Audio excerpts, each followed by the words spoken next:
Hello friends, back to my channel. আশা করছি তোমরা সকলেই ভালো আছো। আমিও খুব ভালো আছি। ভালো ছিলাম না, এখন ভালো হয়ে গেছি। দুদিন খুব শরীরটা খারাপ ছিল, তার জন্য কোনো ভিডিও দিতে পারি না।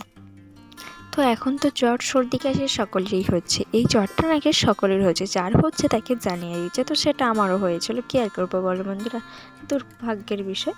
তো চলো, এখন আজ আমি বেরিয়ে ফেলেছি একটা কাজে, তো তোমরা আমার সঙ্গে চলো। তো বন্ধুরা, এই জায়গাটা কোন জায়গা তোমরা কি কেউ চিনতে পারছো? যদি কেউ চিনতে পেরে থাকো তাহলে আমাকে কমেন্ট করে জানিও। তো দেখো, এখন আমি যাচ্ছি ট্রেনের মধ্যে দিয়ে।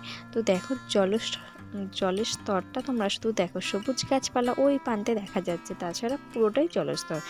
তো বন্ধুরা, আজ আমি কোথায় যাচ্ছি বলো তো চলো তোমরা আমার সঙ্গে চলো, তবেই তো বুঝতে পারবে না আজ আমি কোথায় যাচ্ছি। দেখছো ট্রেনটা এখন যাচ্ছে, আর এত সুন্দর দৃশ্যটা তোমাদের সাথে শেয়ার করবো না সেটা তোমরা কি করে ভাবলে, তাই ভাবলাম চলো তোমাদের সাথে আমি একটু শেয়ার করেই ফেলি।